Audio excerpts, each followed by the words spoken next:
That's what he's good. He's gonna see what I think he's good. I see a good future. I just, Yeah, it's kind of a good way. yeah. It's a whole thing. It's good to get people together and to look at marriage. You're gonna get it. I could draw a crowd. Even up to now, still, people come up to me.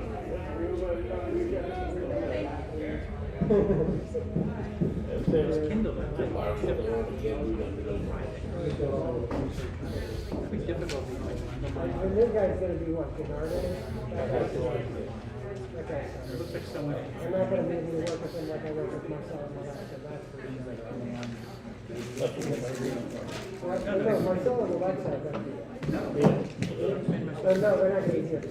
Oh, but it's different. That's not what it is. What it is, The new state senator, I think, for you and me, is Bernardo. That's the district covers that whole waterfront area.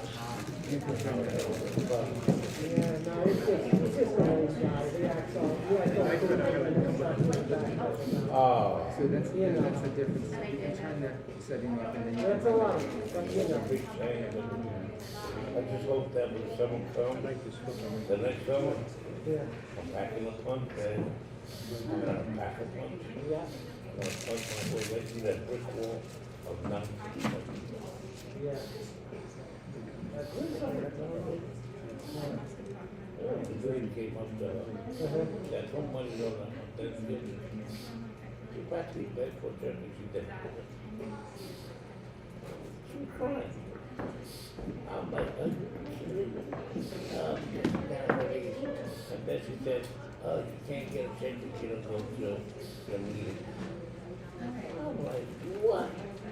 That's just so I wrong. mean, you know, I don't even know. I don't, you know, how do you get a thing with that? Well, this is what we become. Yeah.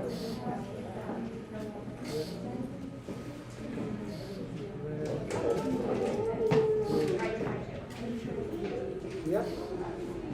No, but I like to come up to me for help, you know. Yeah. I like to. Mama Joe Rosa, Yeah, yeah. he let me through the apartment. What's that Doing for? this, oh, Is it melting?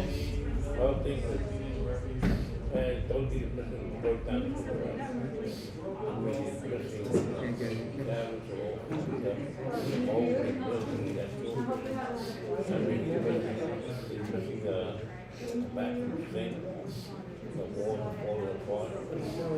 The top of the boiler, I checked the temperature, it was at 140 degrees there. It's the same thing over and over again. 140 degrees. The heat, the heat and the work, yeah, that's just, you know. Yeah, well, if you, luckily I found the plum, so he did me a favor and, put a ticket in for him. He has it ready for him. Yeah, yeah. No, he's thinking that they're never gonna do anything because they're so often building.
whose work has become all the more vital during these tumultuous times.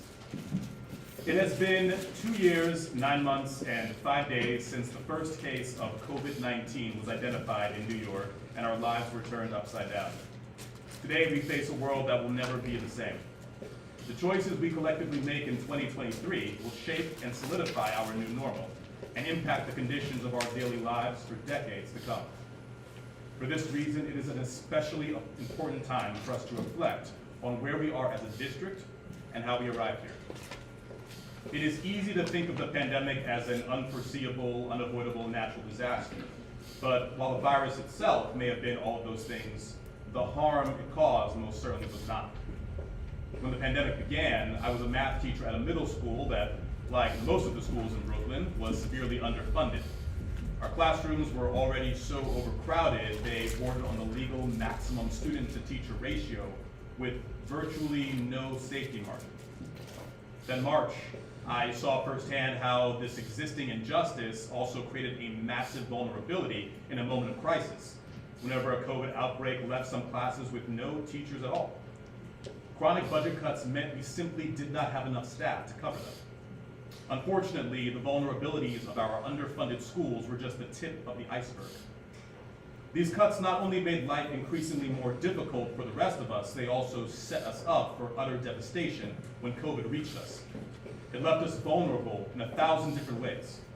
Nursing homes with deadly staffing ratios, infrequent packed buses and subway cars, overcrowded homeless shelters, wages so low many people could not afford to stay home sick and miss a single day's pay, and the list goes on. It is no mere coincidence that our predominantly working class, predominantly black district, already so disproportionately burdened by budget cuts, was also so disproportionately harmed by this pandemic. It is also no mere coincidence that while we collectively faced years of this compounded pandemic devastation, many of the wealthiest New Yorkers actually got richer. The rest of us spent the early months of 2022 embarking on the long and arduous process of rebuilding our lives, our neighborhoods, and our district together. But just as we began to recover, large corporations saw and seized their opportunity to take hold of even more wealth. This spring, price gouging became the new normal. Over half of the inflation we've recently faced went toward increased corporate profits, not to covering a rise in the price of raw materials, nor to paying higher wages for workers, simply to satisfy the desire of massive, under-regulated corporations and their wealthy owners to take even more from a population struggling to get back on its feet. Over the past decade, we have been pushed to the very limits of the endurable and beyond. This year has proven that we will continue to be asked to make do with less and less so that the ultra-rich can have more and more, until and unless we fight back. In just 19 years, a new year begins. With it comes the creation of a new state budget. In this new state budget, New York has the opportunity to finally close the loopholes that enable corporations and the ultra-rich to avoid paying their fair share of taxes. In doing so, we can restore and strengthen the programs that can make our community resilient, healthy, and safe. We can fund a strong public transportation system that doesn't leave people waiting forever at a bus stop after dark, that doesn't continuously hike up fares, forcing many to choose between missing work or sneaking onto a bus. We can better fund our violence interrupter programs, which halt the spread of violence and prevent incidents before they occur. We can fund the Universal Child Care Act, so that all families have access to childcare for kids 0 to 12 without navigating an often impossible maze of paperwork and a convoluted checklist of requirements. We can uplift existing childcare providers with higher reimbursements while supporting and training a new generation of desperately needed providers to relieve our childcare deserts. All of these things and more can be done if New York stops granting the ultra-rich the ability to avoid paying their fair share of taxes while the rest of us shoulder the burden. But to create a safe, stable, and free future for our district, we must also go beyond funding.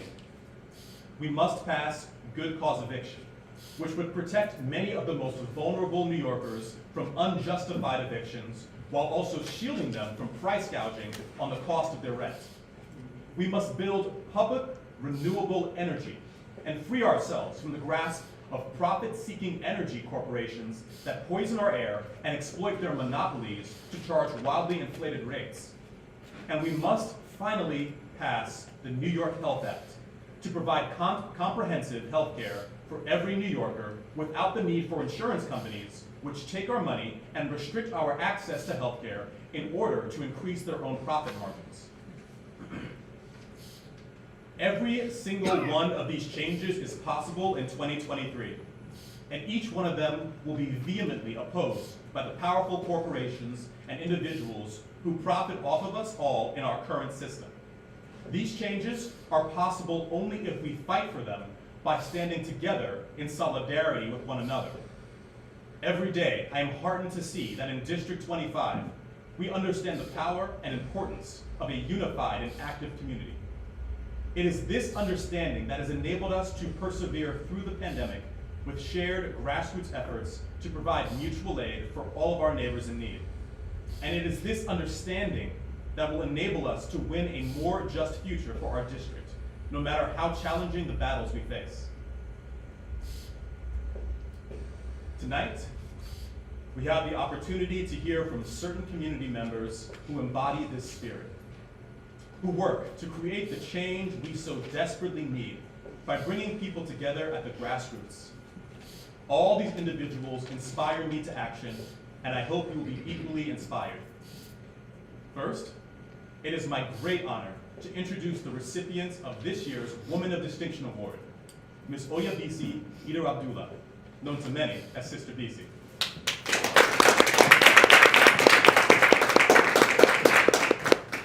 Sister Bisi is an organizer, an educator, a writer, a mother, and the co-founder and executive director of the Imani House. Originally from Brooklyn in New York, she moved to Liberia as an adult and was living there when Civil War broke out in December 1989.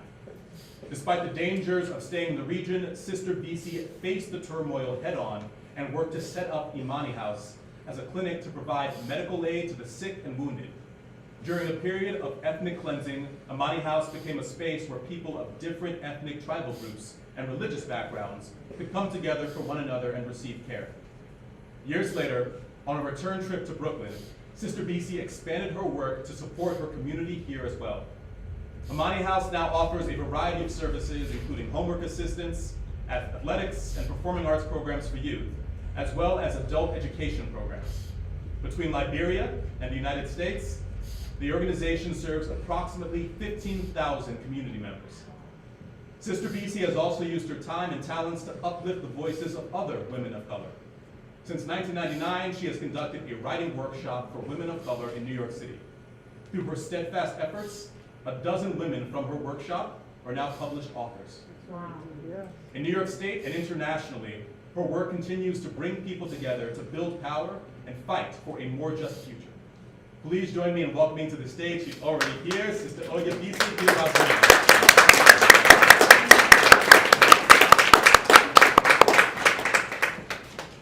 Okay, so I have 3 minutes, guys. Thank you all for coming. Thank you all for streaming this. This work is so important. I want to thank Senator Jabari Bridgeport. I don't know where he came from, but he's one of the few people that answers calls, that responds to you. When new people got into office, I began immediately to try to contact them because Imani House is an activist, but also a fundraising organization, and we need help many times because we are under attack many times because we are small and because we go against the grain. So I don't know where he came from, but I want to thank you with all my heart, and I'm so happy you are here as our senator and able to help us and help others and really care. That just doesn't happen in politics anymore.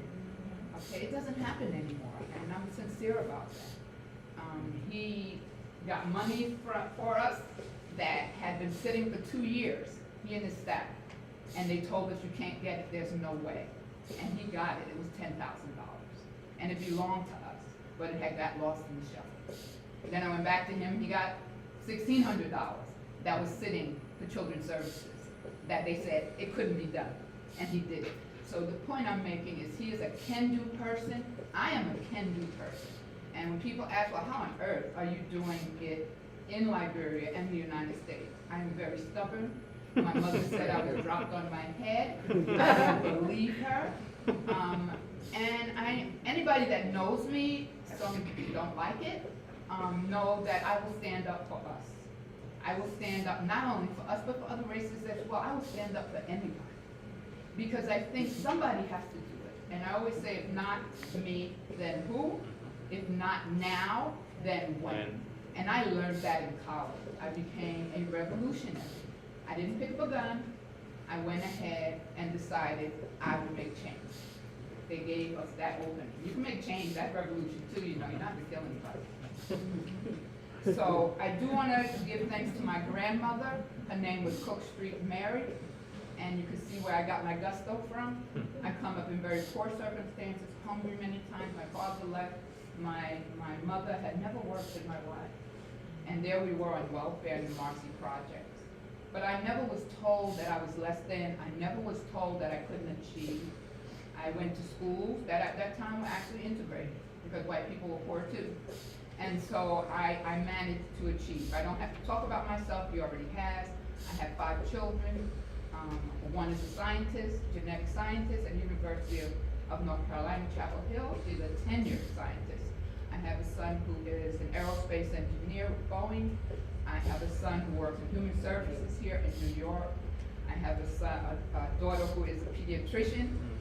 And this happened because I went and moved my children out of this country. I just want to say one more thing, and this I'll close on. 2 little feet drove me out of this country. The 2 little feet are from the hospital that my daughter died in because they would not admit me to that hospital. That is why I'm here. It changed my life. I said that will never happen to anyone else if I can stop it.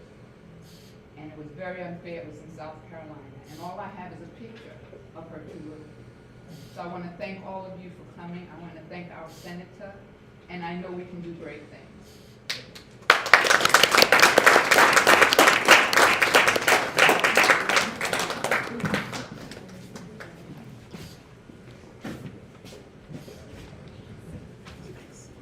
Good evening, everyone, and thank you for being here.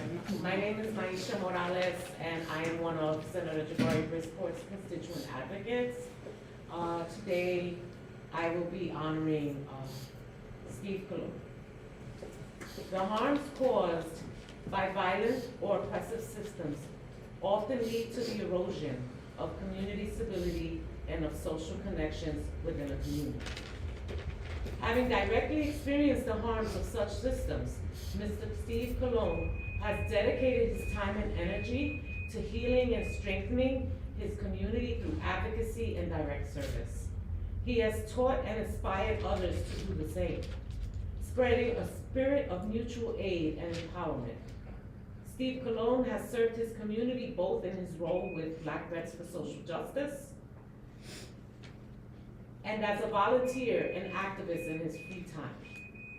We have an outstanding example to follow in his efforts to stand up for his neighbors, build community power, and win a more just future.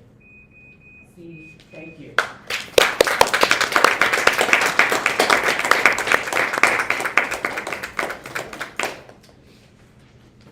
Thank you. Thank you for having me.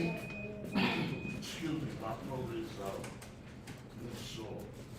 Senator Ferrari,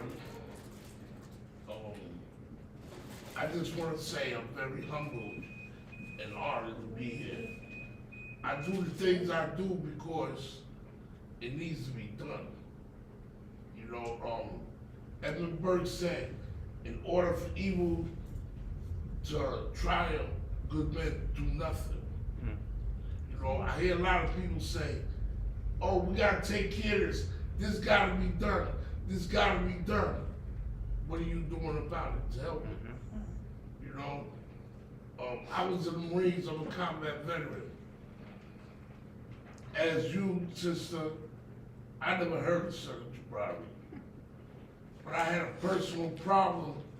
My daughter lives in housing, and she had a terrible condition, and the way they fixed this was ridiculous. They came there, did a segment on TV, and it went nowhere with that TV program. I called Maisha, she spoke to the senator. Within 3 days, that problem was fixed and painted up. I work in Black Veterans for Social Justice because my main thing is I don't feel any veteran, anyone who served their country should be without a home and should be without a job. That's my primary job. We went to Washington to fight for this. I fight for this every day. But after what I seen the brother doing, like you said, they answer that call. And when Maisha calls and tells me we're gonna be here doing this and that, I tell her, stop asking me if I could come. Just tell me where and when, I'll be there. Whatever I could do. Because I know this brother's one of the few brothers that's not just giving, words. He's doing what he said he's gonna do. And brother, I'm always gonna be there to back you up. And I do this because we need this done. And like I said, I really don't have too many words because I'm too humbled and honored by this, to be honored. I don't do this for this, I do this for the people. Thank you for your time, thank you for having me.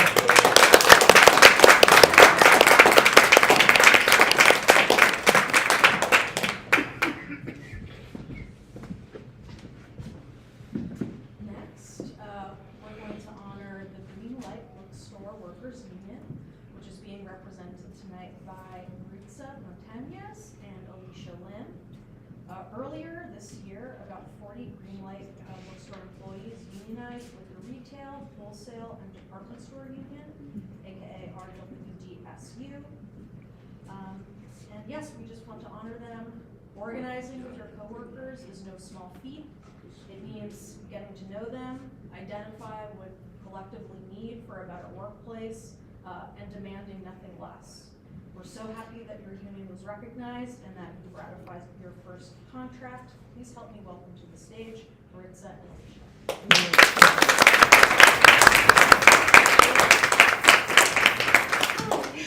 Thank you so much for having us here today. I'm very grateful and proud to represent my coworkers at Greenlight Bookstore and yours truly, our sister stationery store. We're very proud of the contract that we ratified. We ratified it this year, but our organizing really started almost 2 years ago with a Zoom phone call. A Zoom call that was just Black, Asian, and Latinx workers coming together to share what we were experiencing as frontline workers in the middle of the pandemic. That phone call really laid the groundwork for everything that we did. It allowed us to identify what concerns we shared, what ideas we had to make our workplace better, and what we believed we could do to make those ideas happen. That all helped us get to our contract. I think even if we hadn't had such an efficient road to a contract, it's very unusual to get a contract so quickly. What I'm really proud of is that that also allowed us to start listening to one another carefully and actively and deliberately. Even before we had our official recognition of our union, my coworkers and I have always been checking in with one another every day. We check in, see how we're doing, see how we can support one another, both in terms of what actionable things we can get from the company that we're representing and what we can do just informally for each other. Again, we're very, very proud of what we've done, and it's exciting to be in a room with people who are doing this on so many different scales, whether it's labor organizing like we've done, or organizing within your building, your neighborhood, your district, or broader communities. So thank you again so much, and appreciate it.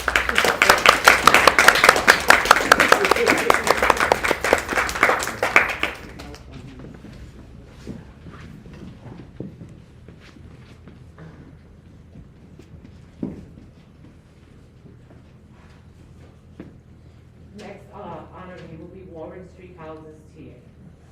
During Senator Brisport's first week in office, January of 2021, one of our first calls we received was from Warren Street Houses TA President, Ms. Joanne Brown. Her NYCHA development had just transitioned into the RADPAC program and was now being managed by private developers. During this transition, many tenants, most who were seniors, started receiving eviction notices and transfer notices, informing them they had to move from their apartments into other privately owned Section 8 buildings across the city, basically displacing them from the communities where most of them have lived all their lives. Many experienced harassment and outright disrespect from the management company.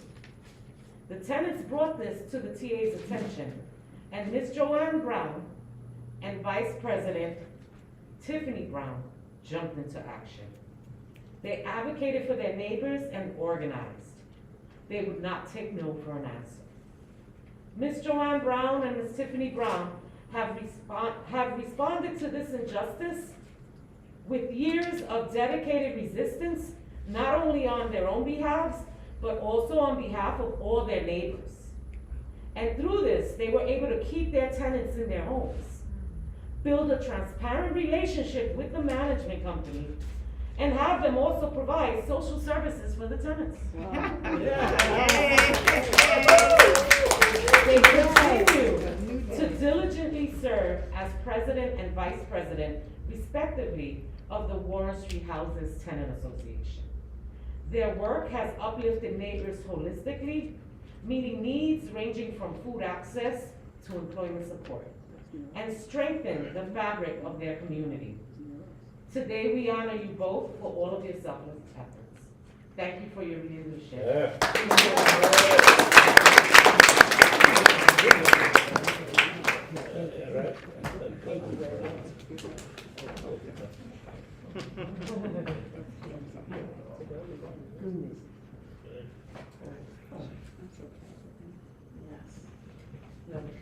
Thank you, Senator Briscoe, and thank you all for coming out.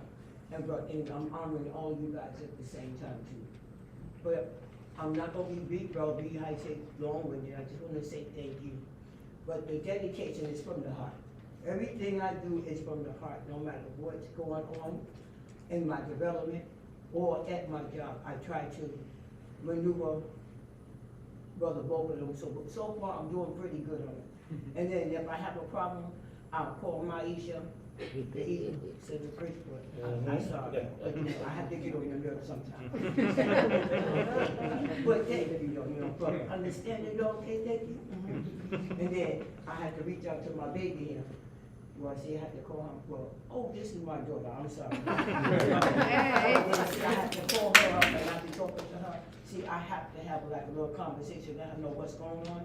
And then I want to be making sure that I'm doing the right thing. Because even though I'm saying to myself, I know I'm doing the right thing, but then, okay, Kiki, if this is right, this is right, this is right, and then she'll let me know, and then I'll call Miss Maisha, and then I'll say, did I do that right? And then she said, why are you second guessing yourself, girl? You know you're doing something positive.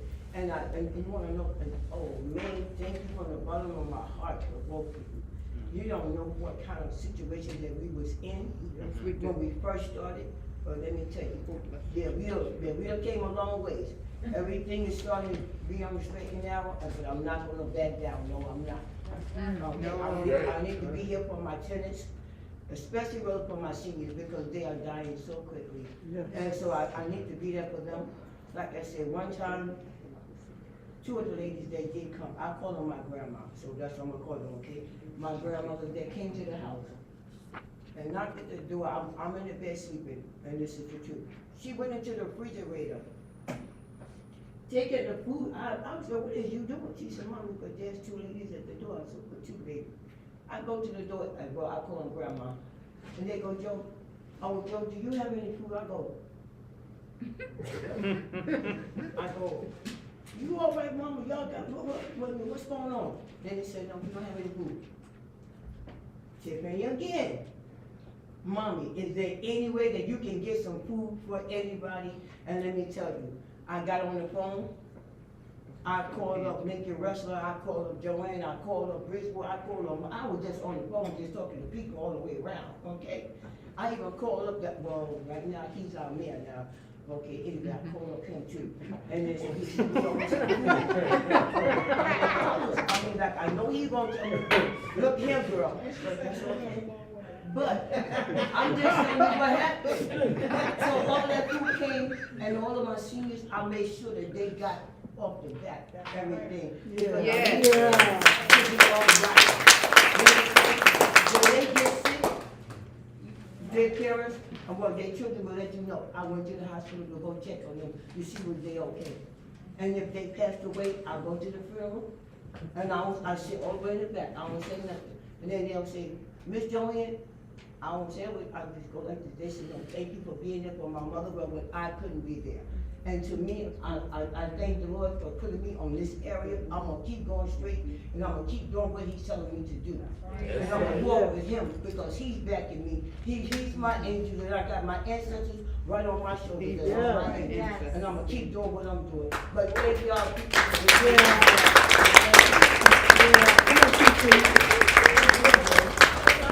Come on, TT. Yes, you do. Come on, TT.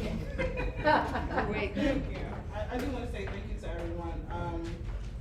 My biggest motivation was Maisha and my mom. And Maisha introduced us to Senator Jabari.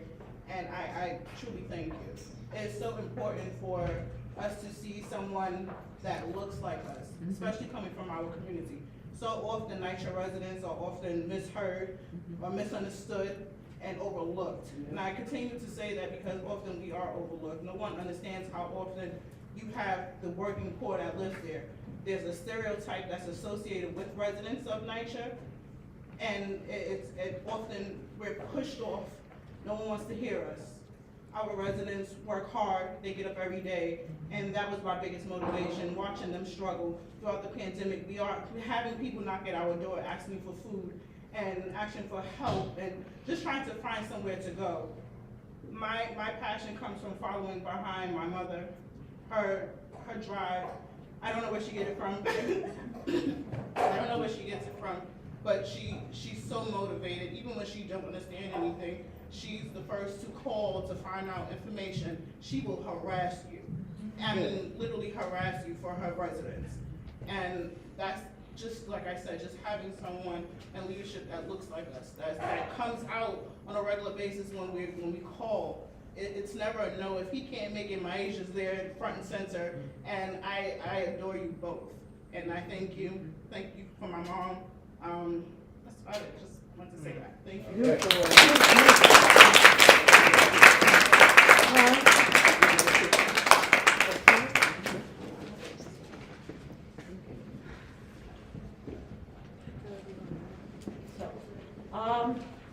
Our first year in office, not the first week like Ms. Brown, but maybe 6-8 months later, we received a call from a young man who was a neighbor that cared. When we would ask him his name, he would just say, I'm just a neighbor that cared. This young man brought to our attention, who turns out he's also a comrade, Adam, thank you, Adam, brought to our attention that there were some tenants going through some issues at Redwood Houses East. He then introduced our office to tenant leader Ruben Morales. Now, it's our belief that the overall health and well-being of all people and of our community as a whole depends on access to stable, safe housing. Public housing has the ability to provide that for many years. Has the ability to provide that and has done for many years. In the past 20+ years, public housing in New York has been systematically undermined, divested from, and privatized, leaving tenants in increasingly unsafe, precarious housing circumstances. And that's not okay. In recent years, I've also witnessed tenants across the city come together, organize and fight back. Mr. Ruben Morales is one of those tenants. He has stepped up to fight this injustice for the sake of his neighbors and fellow tenants. He has helped others discover their own power to fight back, and he has uplifted them as new leaders. His work has inspired community organizing, not only in his own building, but in neighboring buildings as well. Ruben, it has been an honor to work alongside you. Other tenant leaders like Mr. Richard Williams, who unfortunately had a family emergency and could not make it here today, but is also being honored. And all of the tenants of 606 and 604 Clinton Street, Red Hook Houses East. Today, we honor you for all of your selfless efforts. Thank you for your leadership. Thank you all.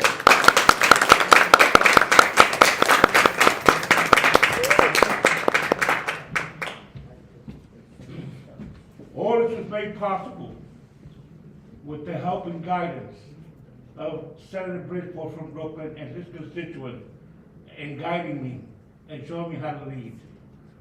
I started off as one person myself. The next thing I knew, I had my neighbors join in. The next thing I knew, I had the whole floor. Slowly but surely, I creeped into the whole building. When they saw what I was doing, I started getting involved in the next building. A total of 60 families that had united and bring together as one voice. Yes, yes, yes. I can't believe I actually got that done in such a short time. But with good help, such as my campaign manager there, Adam, and my wife, through their strength, their knowledge, got me where I'm at. I just want to say thank you all for having me here.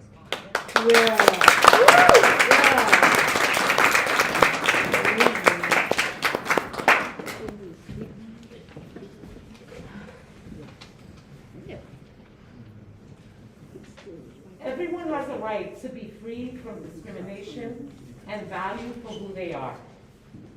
The intersectional marginalization and oppression of seniors and of the LGBTQ+ community has significantly and disproportionately reduced their access to safe, stable, affordable housing. In 2020, Stonewall House, New York City's first affordable, LGBTQ+ friendly senior housing development, opens its doors. Shortly after, the Stonewall House Tenant Association was formed, and they have worked to confront such marginalization and oppression while protecting housing for a wide range of tenants. Stonewall House Tenant Association has fostered a safe space for a diverse community to come together, work through their grievances, and protect their rights as tenants. They have not only advocated for their neighbors, but they have also helped one another discover and access their own power as tenants. Please join me in welcoming two of the TA members of Stonewall Senior House, Kiara McGinnis and Bill Means. Good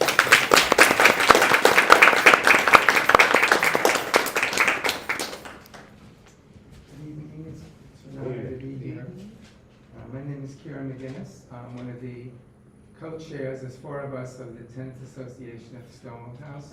I just want to read a little bit, acknowledge some people who are not here. So besides Bill and myself, there's also Mashad Kafi and George Berry, who unfortunately could not join us tonight, but it's truly a collective effort. We don't have a president, we have four co-chairs, we do everything as a group. Stonewall House is a unique experiment in, pardon me? Oh, sorry. Stonewall House is a unique experiment in affordable senior housing, and as we close in on our third year, I can safely add that it has been a very successful one, and hopefully a model to build upon. And I'd like to give thank yous to Michael Adams and Sage for their vision in conceiving Stonewall House as a home for LGBTQ seniors and seeing it through to completion. We are a diverse senior community from all walks of life, vibrant, engaged, and very much looking forward to what comes next. And now I'd like to introduce my co-chair, Bill Mean. Thank you. Sorry that we entered the stage differently from everyone else, but you know white men can't jump.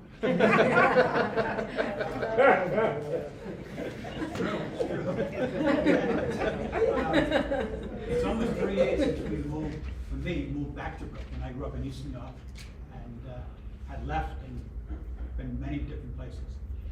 But rent became an issue for me. I couldn't afford to live in Jackson Heights, where I had lived for many, many years. And this opportunity to come into Stonewall House was a phenomenal opportunity. But most of us that came, it wasn't just rent that when we got here that we were happy that we had a place to live. We wanted a community to live in. And we were maybe 3 weeks at most when masks went on. So trying to organize with all you saw was eyes was a very difficult thing. But we began to see that everyone was looking for the same thing. We came from very much different backgrounds. People said, this will never work. We had people, formerly houseless people, we had NYCHA seniors, we had a gay community. This is not gonna mix. Well, it did. And it becomes an opportunity for us to look at us and say, this type of supportive housing is good and works and should be commended. From the very beginning, the senator, our assemblywoman, our councilwoman have been there for us on every issue that we needed help on. And for that, we're really, really happy. It's important for us to reach out to people because you can't do anything in this city without a coalition behind you. One voice is not enough, but many voices, it's heard. And that's a lesson that all of you seem to have emulated in your own lives, and we're happy to be honored with you tonight. Thank you.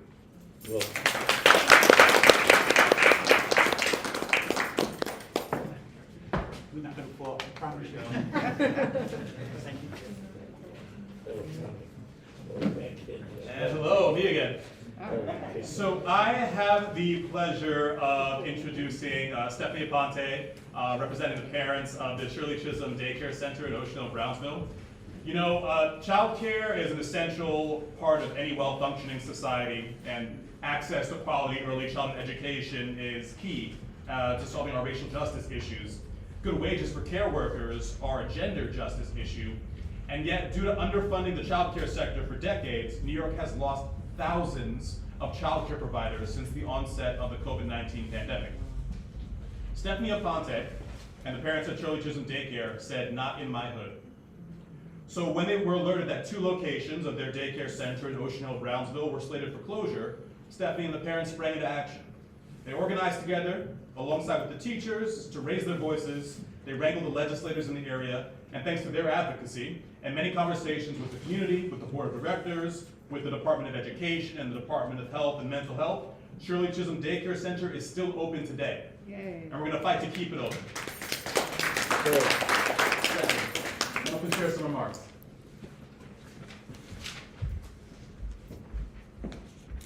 First, I want to say thank you to everyone in this room, but especially thank you, Senator, for caring about us, you know, parents of hardworking people in this country.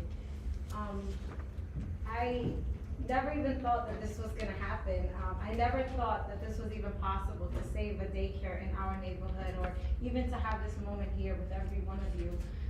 But I'm so thankful for being able to be in the presence of so much greatness. I'm so thankful for the opportunity to step up and fight for our community.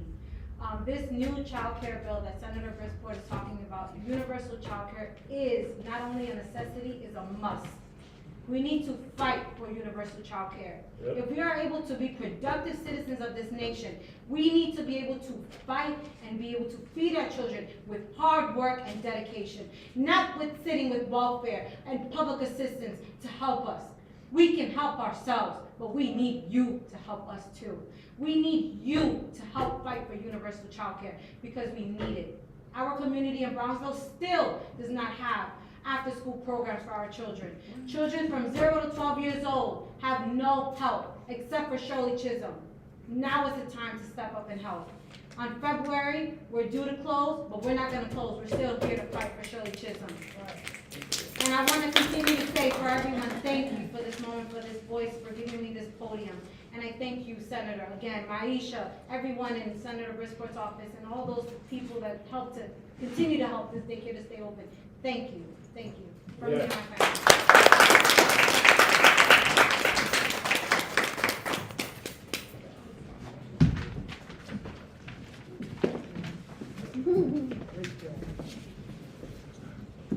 Good evening, everybody. My name is Fabian Rogers, and I'm one of the other constituent advocates in Senator Brisport's office. And I'm here to actually welcome Obi Afriye and Carla Sono to the stage. Obi and Carla, you've both been organizers who have been truly doing the work. You were on the ground as a part of the fight in a space that many others have shied away from. Our office is honored to shed the light on the progress you've made in Red Hook and how you've acknowledged, given purpose, drive, and vision to the youth of your community, which has long been well organized but lacking support and resources. We come here tonight to say, we see you, we uplift you, we encourage you to keep going. And as a fellow organizer against mass incarceration, I admire your tenacity, passion, and leadership. Again, joining our stage, Obi and Carla for tonight.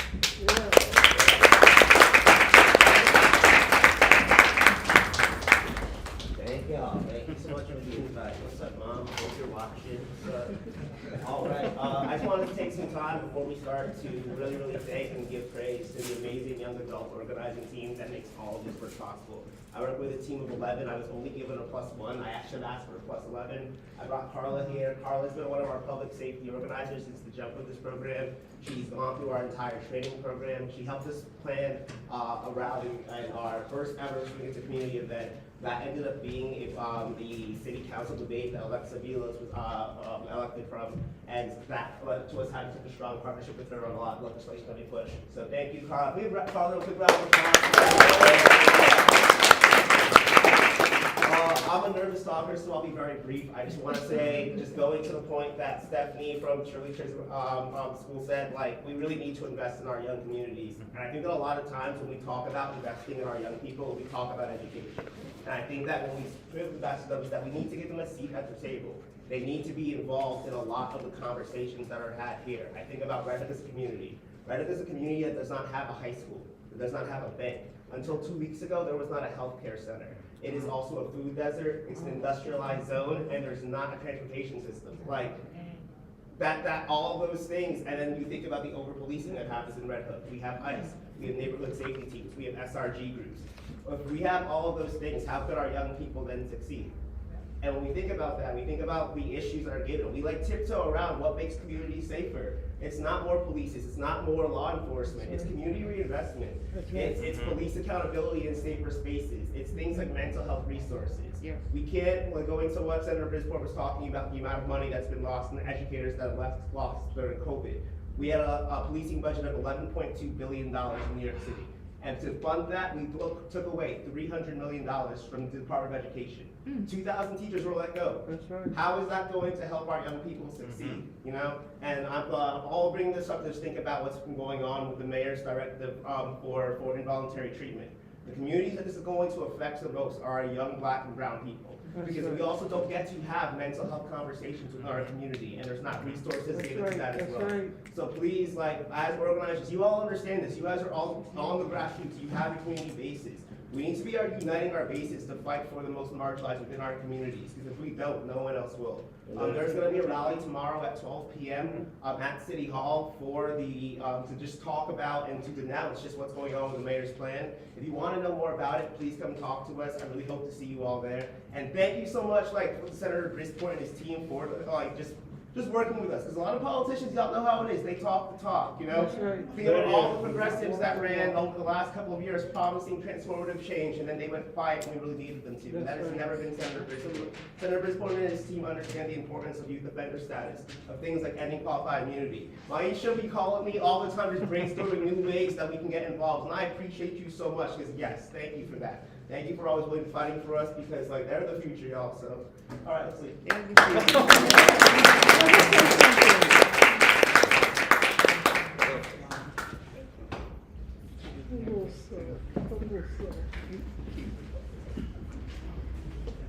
So again, evening up here again, and this is the last one for the evening.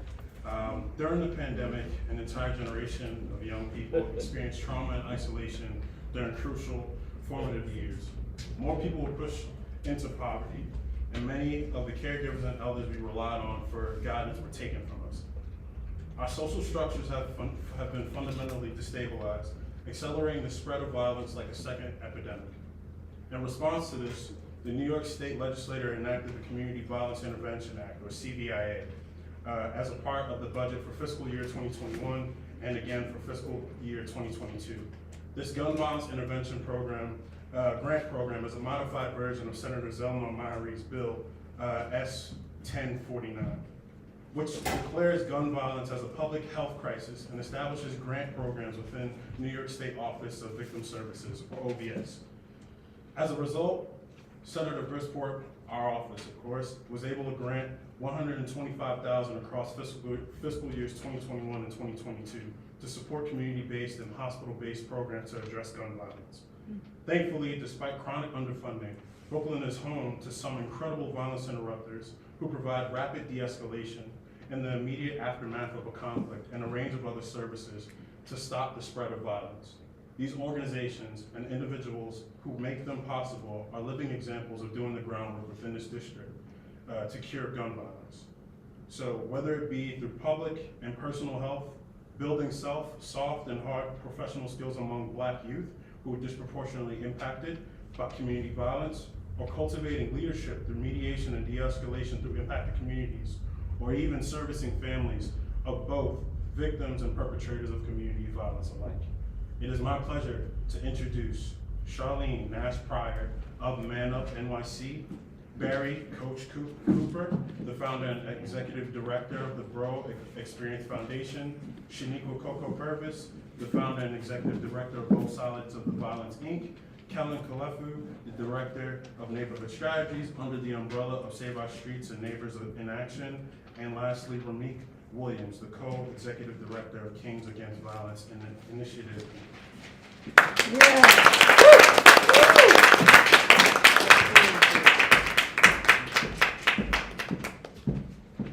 Good evening, everybody. Thank you so much, Senator Brisport, for having us. I'm, of course, Charlene Nash Pryor, and I'm part of executive management at Man Up Inc. Man Up Inc. was founded in 2005 by our founder and executive director, Andre Tubuchi Mitchell, who recently has been appointed as a New York City gun czar by Mayor Eric Adams. Man Up Inc. has been in existence since 2005, fighting the good fight in our community. It all was as a result of the unfortunate and tragic killing of an 8-year-old in East New York. And Brother Mitchell, as we call him, began to do this work for the love of his community and the love of his people. And as a result, now 17 years later, our Violence Interrupters has been recognized as some of the premier violence interrupters in the city. We do this work that we can ensure that we stop violence in our communities, but in the interim, we are interrupting violence. We not only want to interrupt violence, but we offer our community residents and the residents of New York City alternatives to violence. So we have a myriad of initiatives where we offer wraparound services that community residents and our youth have an alternative to violence. It is our commitment, our long-standing and ongoing commitment to stop violence in our communities, because you know the Black and brown community is infected and affected, and the prevalence of violence is much greater there than anyone else. So on behalf of Man Up, Senator, we look forward to working with you. We have offices throughout Brooklyn, and one of our newest offices is in your district. We are in Bedford-Stuyvesant, we are in East New York, we are in Canarsie. We work out at hospitals, we do after-school programs, summer camp, job development. We're inside of schools doing conflict mediation to stop the violence. So we are really committed to the work, and we look very forward to working with you, Senator. We also have here with me the director of our Cure Violence, our CMS team, and I really want to recognize him. Captain Richards, he's doing a wonderful job. So, thank you for this award, and we look forward to doing some work with you, Senator, and I know you're new. Let's get it.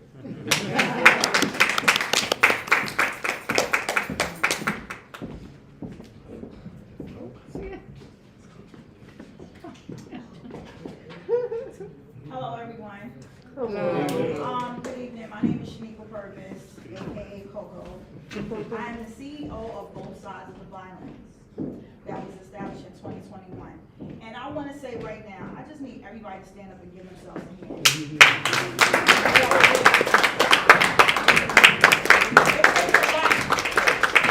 takes a lot to service your community, to service where you live. And I've heard people come up here and say, you know, who's Jabari? No, Jabari is outside.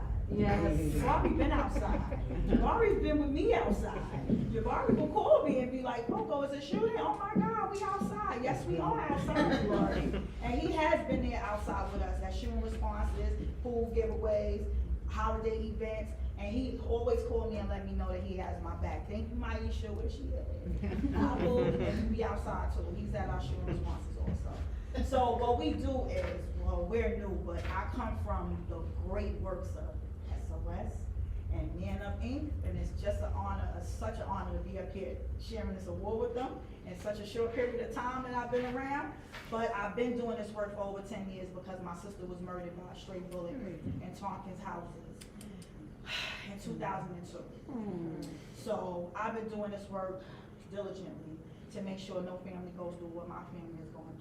And in my growth, and I'm gonna say this again, hallelujah, in my growth, I have also learned to mentor the person who actually had killed my sister. Wow. To make sure that he tells his story and make sure no other family goes through what he has gone through. So hence both sides of the violence. Both sides of the violence deal with victims such as myself, and we deal with perpetrators such as him, because what I learned in this work, in my growth, that perpetrators are victims too. So we have to go to the root of the trauma. How did this happen? When did it happen? Why did this happen? So that's my job. So I'm here. I'm doing school mediation conflict in 3 schools. I'm also on Rikers Island. And I'm also on a Project Restore Bed-Stuy, which we're doing a press conference tomorrow, to introduce a new program that we're doing, implementing with street formation gangs. So to make sure that no other child, 1-year-old, 2-year-old, coming home from school would be shot or have their birthday party. So that's my job, everyone, and I love my job. And anybody in here need me for anything, you know I'm here. Maisha, I'm a away. And that's my sister's name. That's why I love her so much. My sister's name is Maisha Pumpkin Hubbard, and this is for you, boo.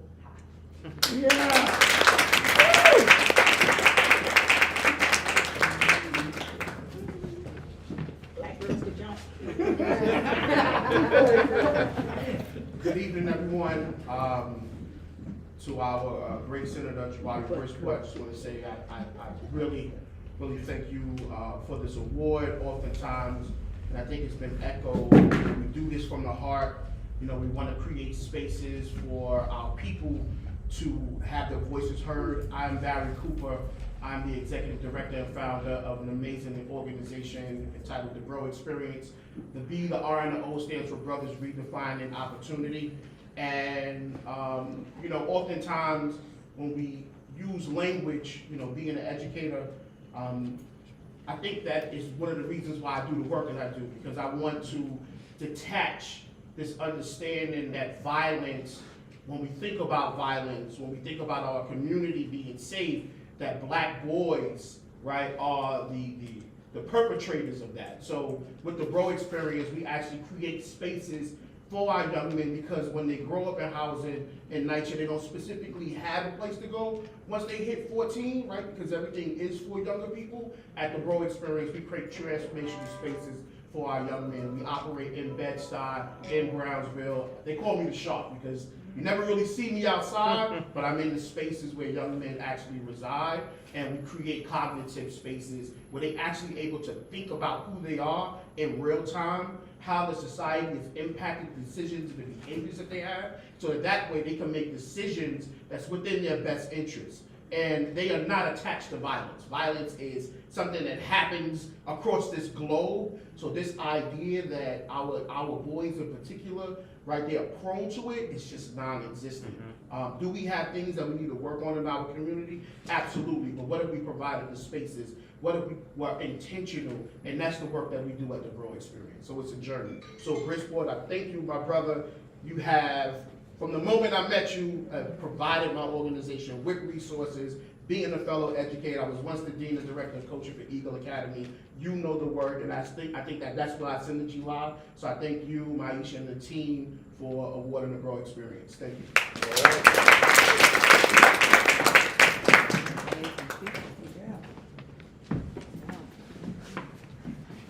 Peace, everyone. Feel like I have a homework assignment that I didn't do and not prepared for. So that's how good I can do this. My name is Kellen Kalefu. I'm the director of Neighbors in Action, demonstration project under the Center for Court Innovation and home for one of our flagship programs, Save Our Streets Brooklyn. Thank you, Senator Brisport and the team for this acknowledgement and this honor. I humbly accept that on behalf of the 27 staff members that we have that covers Bed-Stuy and Crown Heights to do the work. I think one of the things that's really important to share in terms of our approach, our framework to the work, is that we approach community safety work or public safety work not through the lens of reducing the amount of gunshots we see, not through reducing the amount of arrests or reducing recidivism rates, but through developing, empowering, and enhancing individual, groups, and community, i.e. community development. The SOS program, right, and our comrades that just spoke to you before are part of a collective that looks at these challenges and issues from a different lens, right? Oftentimes, we use a public health lens to approach gun violence. And some of the factors aren't just diminishing the symptoms, right? Because gun violence and loss of life are symptoms of a larger problem, but really going to the root of that. And oftentimes, what are those roots? Poverty, housing insecurity, food insecurity, connections and opportunities for people. And we really take this approach of we create safe spaces through the developments and the fortifications of people and spaces. We want to thank you and your office for making that investment in not the reductions of gun violence and shootings, but into the development and the upbuilding of community and people and spaces. And we hope that, you know, as we continue to move forward in this journey, in this marathon, as it's our time to hold the baton, to carry it forward and to push this work forward for the next generation, that we continue to invest in peace. We continue to invest in youth. We continue to invest in public spaces, because those are the pathways that create a safe and vibrant community for all of us. So thank you so much.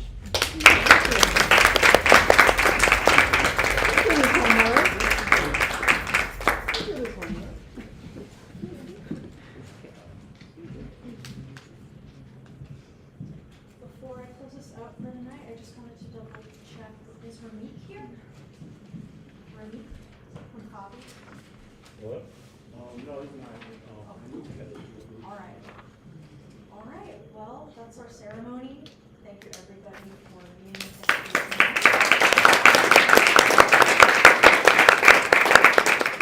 I would also like to thank the rest of the Senators team for making this event possible. So Maddie, Fabian, Maisha, Liz, Ayana, all of you, thank you so much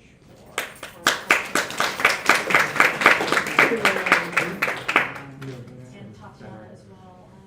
I hope you're feeling better. She said she couldn't make it tonight. And yeah, that's a wrap. Thank you so much for being with us here tonight. And we'll see you soon. Yeah.